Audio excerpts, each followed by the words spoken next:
की उथल पुथल की स्थिति बनी हुई है। विशेष रूप से जो पिछले साल 2021 के आखिर से जो चिंगारी लगी, वो 2022 की शुरुआत से जिस तरह से उसने अपना स्वरूप पकड़ा और जो आंदोलन खड़ा हुआ, मुख्य रूप से तो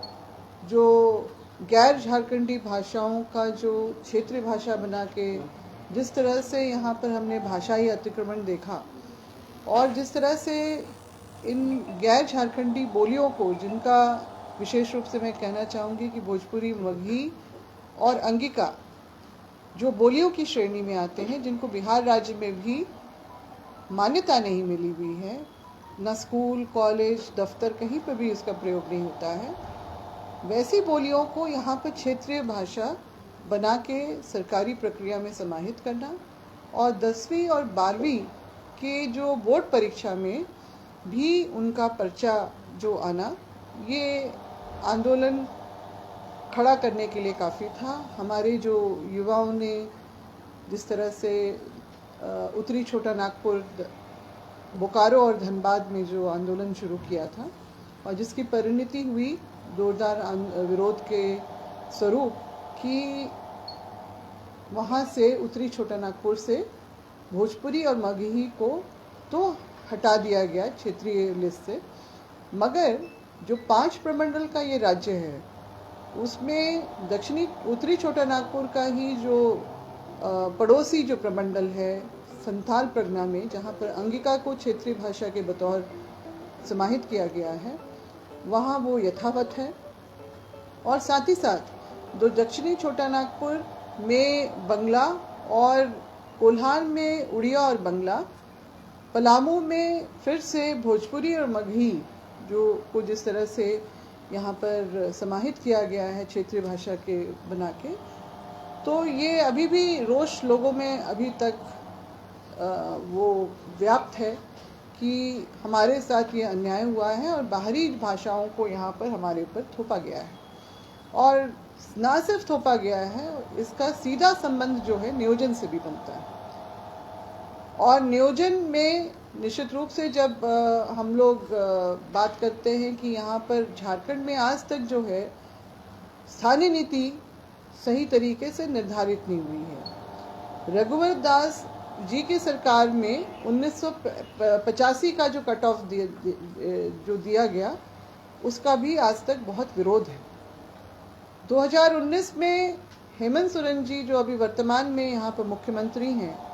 उन्होंने अपने चुनावी जो मैनिफेस्टो में 1932 का खतियान को स्थानीयता का आधार जो बनाएंगे, इसका उनका प्रमुखता से उन्होंने मैनिफेस्टो में रखा था। नियोजन की भी बात थी और बहुत सारे कई बातों का उल्लेख था। मगर पिछले 2 वर्षों में 20 गुजरा कोविड में, 21 भी गुजरा कोविड में, मगर 2021 के जो आखिर में जिस तरह से जो बातें हुई, उससे ये विरोध का जो आंदोलन खड़ा हुआ।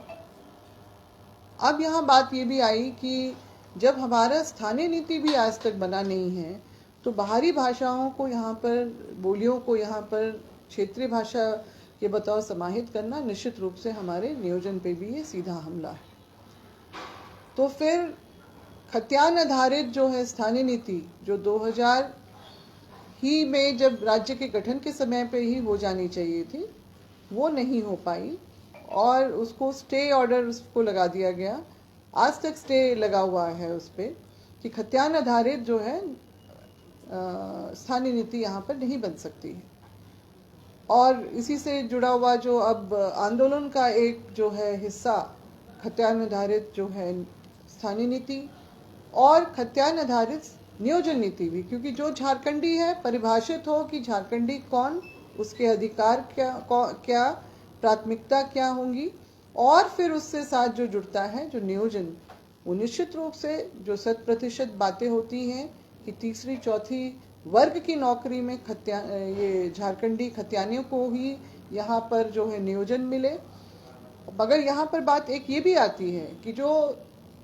द्वितीय श्रेणी की जो नौकरी है, जिसको हम लोग स्टेट सिविल सर्विस कहते हैं,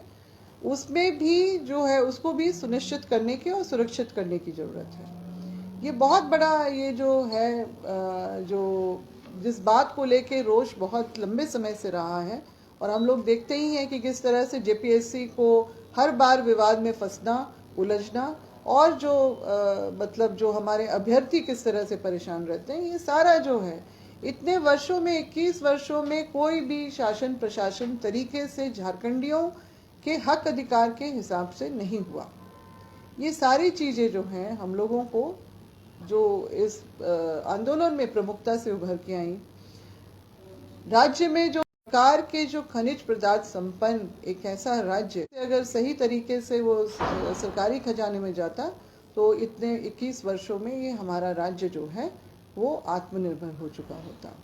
मगर हम लोग सब देखते हैं कि किस तरह से बड़ी बड़ी कंपनियां यहाँ पर मुनाफा कमाती हैं और राजस्व की जो है प्राप्ति जो है सरकारी खजाने में ना होके प्राइवेट जेबों में जा रही है। तो ये सारी चीज़ें जो है आंदोलन का हिस्सा रहा है। विस्थापन का भी जो बहुत बड़ा मुद्दा है हमारे इस राज्य का,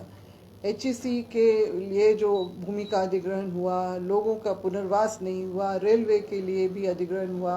आर्मी, बीसीसीएल, सेल के लिए, और जो कोल माइनिंग ब्लॉक्स के लिए भी जो भूमि का अधिग्रहण होता है, विस्थापन होता है, मगर पुनर्वास नीति नहीं होने के चलते पुनर्वास जो है हमारे लोग पलायन करने के लिए और दर दर भटकने के लिए मजबूर होते हैं। ये सारी चीज़ें जो हैं लगातार इतने महीने से मंच से अलग अलग जगह पे जो है लगातार इसको संबोधन किया जा रहा है और जनसभाएं हो रही हैं, लोग जुड़ रहे हैं इसमें। लोगों को इतने वर्षों तक तो ये जरूर लगता था कि कुछ अन्याय जरूर हो रहा है, गलत तो जो हो रहा है, जो हमारे हिसाब से नहीं हो रहा है, हमें हमारे हक अधिकार जो नहीं मिल रहे हैं, मगर गड़बड़ियाँ कहाँ हैं, ये सारी बातें अब इस बार पहली बार उभर के आई हैं। तो ये जन आंदोलन जो हुआ है, जनसभाएं तो हो रही हैं, मगर ठोस आखिर जो हम लोग बात कर रहे हैं, क्योंकि सब लोग ने देख लिया कि जो चार जो प्रमुख राजनीतिक पार्टियां हैं यहाँ पर, कांग्रेस, बीजेपी, जेएमएम और आजसू, इन्होंने अलग अलग समय पे, और जिसमें बीजेपी और आजसू ने सबसे ज़्यादा जो है इस राज्य में शासन किया है, सबको देख लिया लोगों ने। और अभी वर्तमान सरकार तो जेएमएम और कांग्रेस की।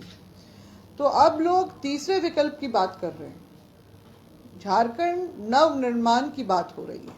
क्योंकि जो 21 वर्ष की जो काली रात बिताने के बाद अब हमें नए सिरे से झारखंड का निर्माण करना है, जिसमें वो सारी चीज़ें जो संविधान प्रदत्त हमारे जो अधिकार हैं उसको हमें हासिल करेंगे कैसे, जब हमारी नीतियां उसमें साफ तौर से हमारे अधिकारों की सुरक्षा के लिए बनेंगी। तो इसी निमित्त झारखंड समन्वय समिति, जिसमें हमारे जो मुख्य रूप से हमारे जो झारखंड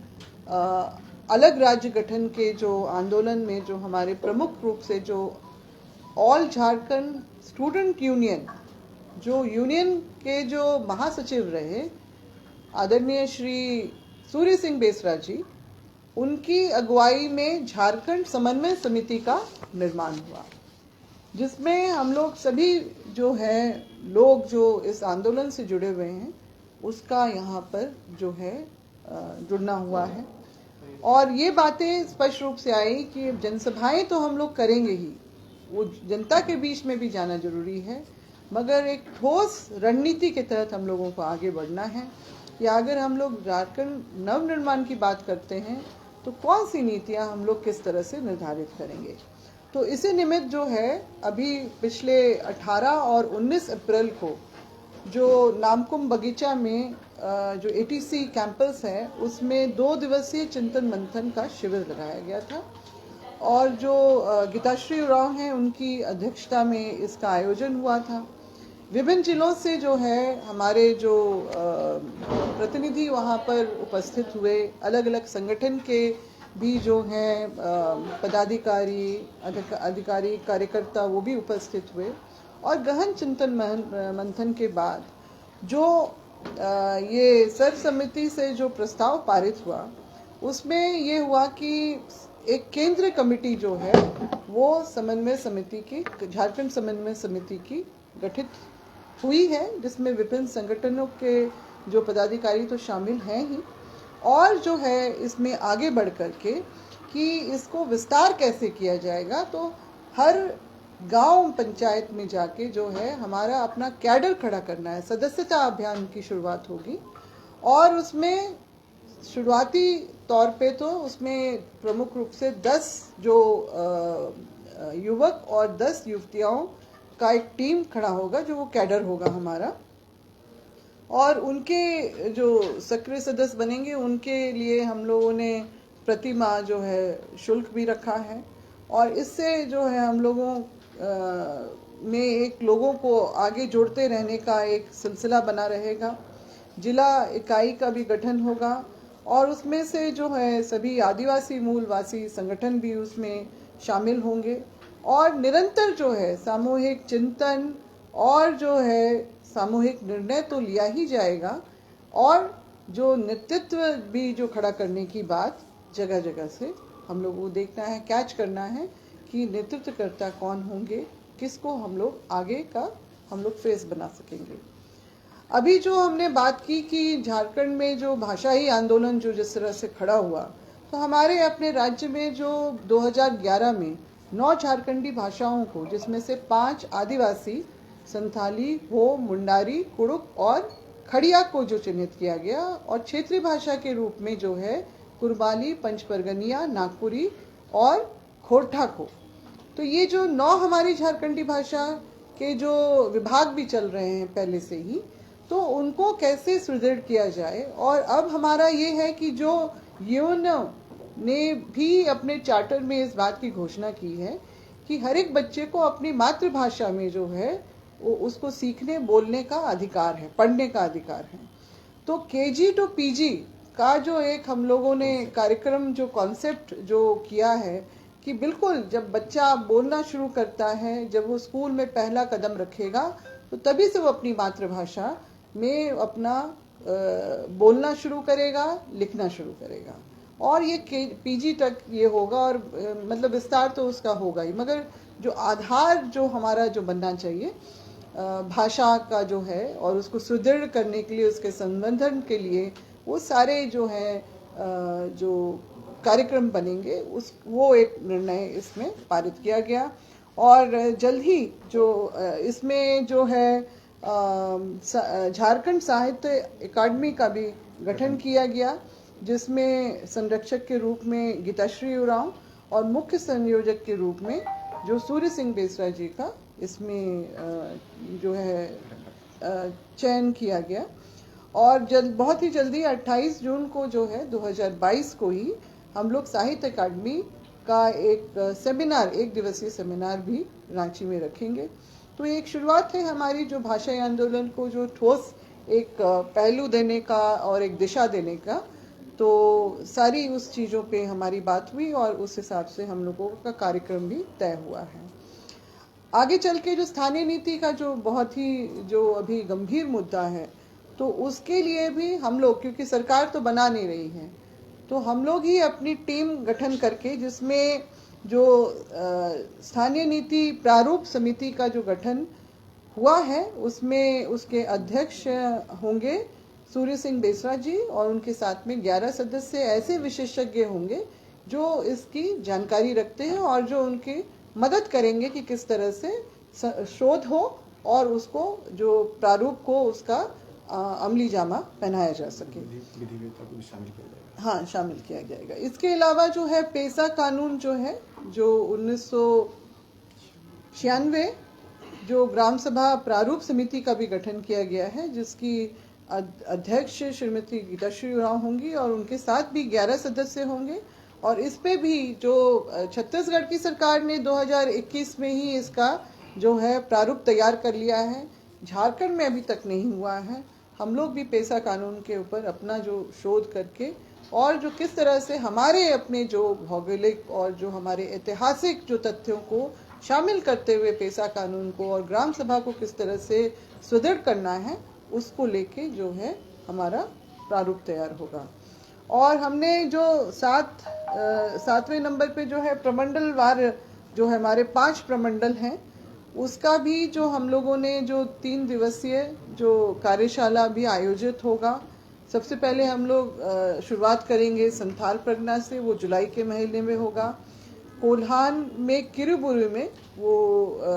जो है अगले महीने होगा, जुलाई सितंबर अगस्त के महीने में। और जो उत्तरी छोटा नागपुर में मैथन डैम में होगा, पलामू प्रमंडल में नेतरहाट में होगा, दक्षिणी छोटा नागपुर में हुंडरू जलप्रपात जो है, जो हमारा फॉल है, वहाँ पर ये 3 दिवसीय चिंतन शिविर ये लगातार हमारा चलता रहेगा। और जो प्रमंडलवार हमारे सब लोग के साथ हमारा जो विचार विमर्श चलता रहेगा कि आगे का खाका हम लोगों को इस राज्य के हित में किस तरह से तैयार करना है। और एक जो बहुत ही महत्वपूर्ण जो हमने इसमें फैसला लिया है, जो ये बातें भी आई हैं संवैधानिक रूप से भी है, मगर उसको आज तक जो है अमली जामा तो नहीं पहनाया जा चुका है, मगर राइट टू रिकॉल की भी बात आई है यहाँ पर। यानी कि जनप्रतिनिधि जिनको विश्वास मत देके जनता सदन तक पहुँचाती है, तो उनका मूल कार्य क्या है? क्या उनको पुल, डैम, सड़क बनाने के लिए या इस तरह की चीज़ों के लिए चुना जाता है? नहीं, पॉलिसी मेकर होते हैं। जनप्रतिनिधि जो सदन में बैठते हैं, उनका काम है जो कानून बनाना और नीति निर्धारण करना। तो इसमें जो चूक होती रही है, उस चीज़ पे भी यहाँ पर जो है गंभीरता से विचार किया गया है कि ऐसे लोग हमने अभी काफ़ी समय से देख रहे हैं, और इस सारे आंदोलन के दौरान में भी हमने देखा कि ज़्यादातर प्रतिनिधि जो झारखंडी मूल के भी हैं, वो उन्होंने भी चुप्पी अपनी साधी रखी। ये बहुत ही जो है चिंताजनक बात है कि जिनको विश्वास मत दे के भेजा जाता है, अगर वो जनता के अधिकारों के प्रति सचेत नहीं रहते हैं, उनकी समस्याओं के प्रति सचेत नहीं रहते हैं, तो ऐसी स्थिति में क्या करना? तो ऐसी स्थिति में जब भी जो भी अब जो प्रत्याशी हो, उसको उस समय जो है एफिडेविट करवाया जाएगा कि अगर हम इस मापदंड पे खरे नहीं उतरते हैं जो जिसके लिए उनको चुना जाता है, तो राइट रिकॉल के जो है उसके अंतर्गत, जो प्रावधान के अंतर्गत उनकी सदस्यता सदन से खत्म होगी और उनको वापस जाना होगा। इस तरह का जो है लोकतंत्र में जो है इस तरह की बातें पहले भी आई हैं, और इसको हम लोगों को अब लागू करवाना है कि इस तरह की व्यवस्था होगी, तभी जो हमारे जनप्रतिनिधि जो है इसके प्रति सचेत होंगे, अपनी जिम्मेदारी के प्रति सचेत हो पाएंगे। और जो सबसे आखिर में जो हमारा आया है कि 1 वर्ष का जो वित्तीय बजट कितना होता है, तो इस साल का जो है 2022-23 का जो वित्तीय बजट जो बना है, वो 101 करोड़ का 101 लाख करोड़ का जो बजट बना। तो आखिर उसका किस तरह से मतलब होगा, विभाजन किस तरह से होगा उस राशि का? तो हमारा तो ये है कि जब भी हो तो देखिए, किसी भी राज्य की जो सफलता का या उसके जो लोगों के खुशहाल होने के पैमाने क्या हो सकते हैं? सबसे पहले स्वास्थ्य, फिर शिक्षा, फिर बिजली, पानी, और जो है चिकित्सा, ये सड़क जो है जो लोगों को एक जगह से दूसरी तरफ से जोड़ती है, वो तो है ही निश्चित रूप से। मगर एक अहम बात है कि विकास के नाम पे जो है, विशेष रूप से सड़क बनाने के नाम पे पर्यावरण से बहुत उसको क्षति भी की जाती है। तो इन सब चीज़ों को भी गौर करना होगा, क्योंकि हम लोग बहुत इस पे हल्ला भी करते हैं, बोलते भी हैं। मेरे अपने क्षेत्र में भी एक बाईपास सड़क बन रहा है, या NH की भी अगर उसकी चौड़ीकरण का काम हो रहा है, तो वैसे दरख्त जो जिनको तैयार होने में 50-60 साल या 100 साल पुराने हों, उनको काट दिए जाने से आप लोग देख रहे हैं अभी इस बार मार्च के ही महीने में इतनी गर्मी क्यों बढ़ी है? क्योंकि विकास के नाम पे तो आप सड़क का चौड़ीकरण करने के नाम पे आप पेड़ काट दे रहे हैं, पुराने के पेड़ काट दे रहे हैं। तो पर्यावरण का भी संतुलन जो है तेजी से जो बिगड़ रहा है, इन सब चीज़ों को भी समझना होगा। झारखंड जिस लिए उसका नाम पड़ा था, अब तेजी से वहाँ पर जो है डिफॉरेस्टेशन का काम हो रहा है। जो हमारी जो ये वन जो संपदा है उसके साथ भी छेड़छाड़ की जा रही है। तो इन सब चीज़ों को जो है देखने समझने की ज़रूरत है, तभी हमारा झारखंड जो मूल रूप से हमारा हमारे अपने पूर्वजों ने, हमारे अगुवाओं ने हमें जो सौंपा था, उसको हम पुराने स्वरूप में ले जाना चाहते हैं। विकास के नाम पे विनाश नहीं, हम लोग विकास के नाम पे समृद्धि चाहते हैं हर तरह की। तो बस इतना ही कहते हुए, और एक और जो फैसला इसमें लिया गया कि झारखंड समन्वय समिति के जो केंद्रीय प्रवक्ता के बतौर श्री मोहम्मद इमाम सफ़ी जी को जो है नामित किया गया है। और अब से ये जो है हमारे तरफ से जो है समन्वय समिति के लिए जो है इनके तरफ से बयान जारी होगा। धन्यवाद। एक चीज़ ये जानना है, अगर झारखंड समन्वय समिति प्रारूप तैयार करती है, डॉक्यूमेंटेशन तैयार करती है, इम्प्लीमेंटेशन कैसे होगा, किस बुनियाद पर होगा, उसके लिए क्या आप लोगों की तैयारी है? देखिए, अभी तो हम लोग डॉक्यूमेंटेशन करेंगे, क्योंकि जो प्रारूप सरकार के पास होना चाहिए निश्चित रूप से उनके पास नहीं है, या इच्छा शक्ति की कमी है। तो वो काम जो सरकार नहीं कर रही है, अब वो हम काम करेंगे, क्योंकि पता है कि उसको करने के लिए आपको बहुत ज़्यादा नहीं, विशेषज्ञों की ही ज़रूरत होती है और इच्छा शक्ति की ज़रूरत है। और आपको एक निर्धारित समय को निर्धारित करना है कि इतने समय में हमें अपने राज्य के हिसाब से किस तरह से पॉलिसीज़ बनानी है। तो बस हमारा एजेंडा यही है। भाषण तो चलेगा, वो भी बहुत ज़रूरी है जन जागरण के लिए, मगर साथ में जो ठोस काम जो है, जो धरातल पे आएगा सामने बाद में, उसकी भी तैयारी हम लोग लगातार कर रहे हैं। मतलब तीसरा मोर्चा आप लोग बता रही हैं कि थर्ड फ्रंट, एक विकल्प देने की तैयारी हम लोग कर रहे हैं। अगर वो प्रैक्टिकल हो जाता है तो इन चीज़ों को लागू किया जाएगा निश्चित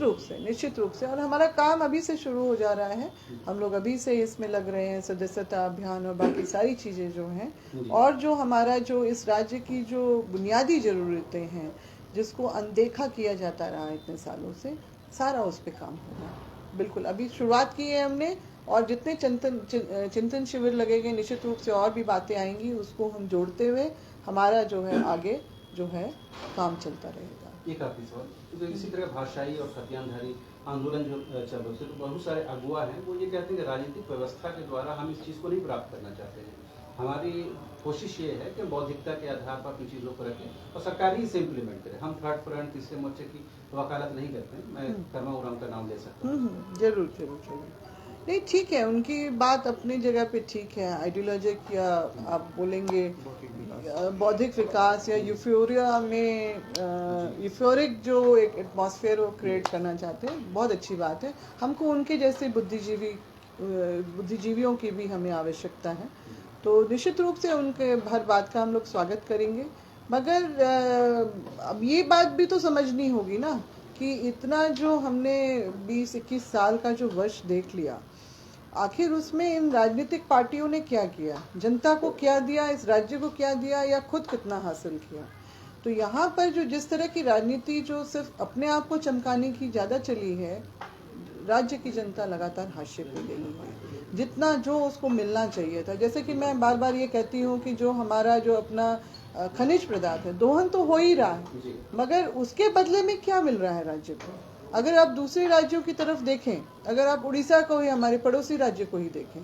तो वो अपना जो उनके पास जो माइनिंग के अलावा जो अपना पर्यटन से भी वो बहुत कुछ अपना रेवेन्यू जनरेट करते हैं। ये बात मैंने भी खुद जब विधायक थी तो मैंने इस बात को रखा था, क्योंकि हमारा झारखंड राज्य में बहुत प्राकृतिक सुंदरता से भरपूर है।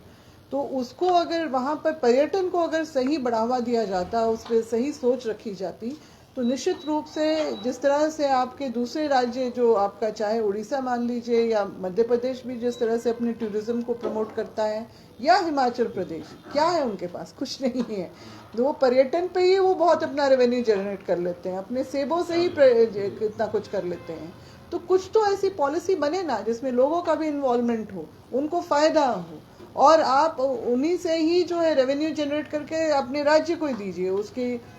विकास के लिए। तो ये जो है जो होना चाहिए, जिस तरह का जो विकास होना चाहिए थी, सर्वांगीण विकास जो होता है, सबको लेके, सबको साथ में लेके चलने का, तो उसकी सर्वथा अभाव यहाँ पर रहा है। तो इस तरह का जो है बहुत सारे इतने जो हमारे बने हैं, कानून भी बने हैं, अधिनियम इतने सारे बने हैं, मगर क्या उसका लाभ यहाँ के लोगों को मिल पा रहा है क्या? फॉरेस्ट राइट एक्ट का जो आना, बहुत लंबे समय तक तो उसको दबा के ही रखा गया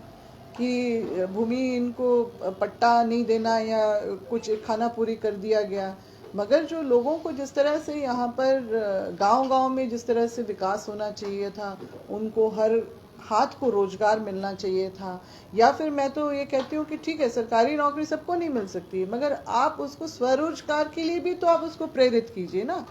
तो वो अपने जो खेतों से जो कुछ कर सकते हैं वो वहाँ पर सपोर्ट नहीं है। सिंचाई का अगर पानी का अभाव है, सिंचाई वाले पानी का अभाव है, तो सरकार वहाँ कुछ नहीं कर रही है। तो फिर लोग सिर्फ एक दो ही फसल में अटके रह जाते हैं, उनको और कुछ नहीं कर पाते हैं। या बहुत सीमित ही एक आध दो ही किसानों का आप नाम देखिएगा कि वो उनका नाम पेपर में छप जाता है, मगर उसमें समाज के बाकी लोग तो नहीं जुड़ पाते हैं। तो ये जो है अगर राज्य की खुशहाली का पैमाना बनाए तो राज्य के अंतिम जो पंक्ति में बैठा हुआ वो व्यक्ति अगर खुशहाल नहीं है तो राज्य की खुशहाली को या राज्य की सफलता को या सरकार की सफलता को हम नहीं मान सकते हैं। और झारखंड समन्वय समिति का सदस्य यदि हम बात करें तो इसमें क्या जयराम महतो भी हैं? उनका स्वागत है, वो आना चाहे तो जरूर आए, मगर वो आना चाहेंगे तब तो वो बिल्कुल अलग ही कैडर अपना बना के घूमते हैं। किसी भी स्टेज से हम पॉलिटिकल लोगों से दूर रहना चाहते हैं। पॉलिटिकल अब तो हम लोग भी नहीं हैं देखा जाए तो, मगर वो अपने ही उसमें स्टाइल में चलना चाहते हैं तो ठीक है, हमको उनसे कोई परेशानी नहीं है, वो अपना जो भी करना चाहें करें, मगर आना चाहें तो स्वागत है और नहीं आते हैं तो भी कोई प्रॉब्लम नहीं है, हम अपना काम तो करते ही रहेंगे। आपके द्वारा क्या उन्हें कुछ बोला गया आने के? नहीं, बोलने का तो बातचीत तो होती ही रही है, मगर वो हमेशा अपने ही एजेंडा पे चलने वाले व्यक्ति है, सामूहिकता में विश्वास नहीं करते हैं। वो अपना जो निर्णय होता है, जैसे हम लोग सामूहिकता पे जिस तरह से चलने की बात सोचते हैं और करते हैं या कर भी रहे हैं, तो वो बात उनमें नजर नहीं आती। तो क्या ये अकेली लड़ाई लड़ी जा सकती है? हम तो एक साथ हैं, वो जिनके साथ चलना चाह रहे हैं वो किनका बैकअप मिल रहा है वो सबको दिख रहा है और दिख चुका है, मगर हम लोग तो एक साथ हैं, हम लोग एक साथ चलना चाह रहे हैं। इसका तरफ इशारा कर रही हैं आप, बैकअप ये साफ हो चुका है, आप लोग भी देख, आप लोग तो मीडिया वालों के तरफ से ही स्पष्ट देखिए, कुछ सुनने में तो जरूर आता था, क्योंकि जिस तरह का मूवमेंट हो रहा था सभी के दिन में ये बात आती थी कि अगर बोलते हैं कि एक अति गरीब परिवार से है तो आखिर मूवमेंट इतना जबरदस्त कैसे हो रहा है, मतलब कहीं ना कहीं से तो आ रहा है कुछ ना कुछ, मगर कहाँ से आ रहा है वो नहीं पता था। बातें तो वहाँ पर, ध्यान तो हमारा उधर जा ही रहा था, मगर फिर कुछ तस्वीरें ऐसे सामने आई कि जिनको अभी जो सत्ता पक्ष में नहीं है, आजसू और बीजेपी, उनके जो एक तरह से कैडर कहे जाने वाले जो उन्हीं नेताओं के साथ उठ रहे हैं, बैठ रहे हैं, वैसे ही नेता जो वही जो कैडर के लोग जो हैं वो जयराम महतो के अगल बगल दाएं बाएं पीछे खड़े हुए हमें तस्वीर में दिख गए, और वो स्पष्ट हो गया कि क्यों वो बाकियों से घुलना मिलना नहीं चाहते हैं, उनको आवश्यकता ही नहीं है या फिर किसी कुछ विशेष कारण से घुलना मिलना नहीं चाहते। तो ये उनका अपना तरीका है, वो अगर सबसे कट के अलग ही रहना चाहते हैं, अगर सुपरस्टार के स्टाइल में चलना चाहते हैं तो चलें ज़रूर। हम लोग तो सामाजिक लोग हैं, सामूहिकताएं में विश्वास करते हैं, और आंदोलन कोई एक व्यक्ति नहीं कर सकता है, टीम की ज़रूरत होती है, और जो हमारा लाइक माइंडेड लोग जो हैं हम लोग साथ में चल रहे हैं, और निश्चित रूप से हमारे पूर्वज, हमारे जो ऊपर वाले हैं वो हमें ज़रूर आशीर्वाद देंगे कि हमारा जो ये प्रयास है वो अंजाम तक जरूर पहुंचेगा, और अन्याय के खिलाफ जो न्याय की हम लोग लड़ाई लड़ रहे हैं वो भी जो है सफल होगा। मतलब विजयश्री उरांव का हिसाब करना है कि बीजेपी के स्तर पे जयराम महतो चल रहा है, बीजेपी और आजसू दोनों नेताओं के साथ में वो दिखाई दिए, तो इसलिए वो स्पष्ट हो गया, तो फिर इसलिए हम लोग ज्यादा उन पे अब दिमाग नहीं वो कर रहे हैं। आपने काफी उनके साथ शेयर किया है, मंच भी शेयर किया है, फोन पे बातें भी होती रहती थी हमारी आपस में, मगर वो कहीं ना कहीं कटने वाली भी बात समझ में आती थी, तो वो तस्वीरों से दिख गया। तो उसके बाद हम ज़्यादा वो अब दिमाग नहीं खर्च नहीं करते हैं उनके ऊपर। तो ठीक है, वो चलना चाहें जिस तरह से भी चलना चाहें, मगर हम लोगों से कहीं से तालमेल उनकी तरफ से बनता हुआ नज़र नहीं आ रहा है। मतलब सुरसिंह बेसरा भी उनसे अपसाइड हो चुके हैं। हो चुके हैं, वो तो बेचारे, वो तो बहुत ही इतने खुश थे कि एक युवा जो है आ गया है, मतलब उनको बिल्कुल। इतने वो खुश थे क्योंकि वो अपने आप को देख रहे थे उसमें, मतलब जो वो एक प्रतिबिंब उसमें देख रहे थे जयराम में, कि जिस समय हम इस एज में थे तो हमने भी ऐसा किया था, और वो पूरा हर तरीके से सहयोग मार्गदर्शन देने के लिए तैयार थे, मगर उनकी भी जो भावनाओं की इज्जत नहीं की। तो सॉरी, तो तो इसलिए हम लोगों ने अपना जो झारखंड समन्वय समिति, देखिए समन्वय का मतलब ही कोऑर्डिनेशन, तो जो कोऑर्डिनेशन मतलब जो लाइक माइंडेड लोग ही कोऑर्डिनेशन बना सकते हैं, तो इसीलिए हमने ये समिति का गठन भी किया है और हम लोग साथ इसी तरह से चलेंगे। और निश्चित रूप से हमें इस बात का विश्वास है कि आगे चल के हमारा जो आंदोलन जिस बात से लेके खड़ा हुआ और हम लोग जो अपनी ताकत इसमें झोंक रहे हैं, वो बिल्कुल लोगों के पक्ष में ही जाएगा। धन्यवाद। मैडम, ये 1932 का बयान और जो आप लोग की जो मांग है उसको लेकर ये हो रहा है कि हर कोई एक दूसरे को बुला रहा है, लेकिन कोई किसी के पास जा नहीं रहा है। सब कोई बुला रहा है कि मेरे पास आइए, आपका स्वागत है, लेकिन कोई किसी के पास जाता नहीं है। और दूसरी बात है कि जो आप बात कर रही कि समाज के आखिरी व्यक्ति की बात, अगर उसको ध्यान में रखा जाए तो लोग एक दूसरे का अहंकार छोड़ सकते हैं। इसमें क्या इसमें दिक्कत है? हाँ, नहीं, अहंकार तो होना ही नहीं चाहिए इसमें, मगर कुछ लोग नहीं है तो इसमें तो नहीं है। हाँ बिल्कुल, निजी स्वार्थ की बात तो यहाँ पर आनी ही नहीं चाहिए, क्योंकि आंदोलन में अगर कुछ लोग होते भी हैं वैसे, तो वो उनका जो है चेहरा भी स्पष्ट हो जाता है कुछ टाइम बाद में। तो मगर हम तो फिर भी सबको साथ में ही लेके चलना चाहते हैं, हमारे दरवाजे सबके लिए खुले हुए हैं, जो भी आएँ और साफ मन और ईमान से आएँ, और निश्चित रूप से अगर झारखंडी हैं, झारखंडी मानसिकता के लोग हैं, तो उनके लिए दरवाज़ा हमारा हमेशा खुला हुआ है। तो हम हमारी तरफ से कोई गुरेज नहीं है। बाकी लोग जो अपने जो किस तरह से स्वार्थ की सिद्धि होगी, अगर वो सोच के आते हैं तो फिर तब वहाँ दिक्कतें पैदा हो सकती हैं। तो ये हमारा तो अपना एजेंडा है ही नहीं। हम झारखंड के लिए जो भी कर रहे हैं सब अपना अपना जो है लोग सब इसलिए एकजुट हुए हैं एक छत के नीचे, एक समन्वय समिति। समन्वय का मतलब ही वही हुआ कोऑर्डिनेशन, और कोऑर्डिनेशन लाइक माइंडेड लोगों के बीच में नहीं हो सकता है। तो बस और कुछ पूछना है इनसे, प्रवक्ता महोदय से?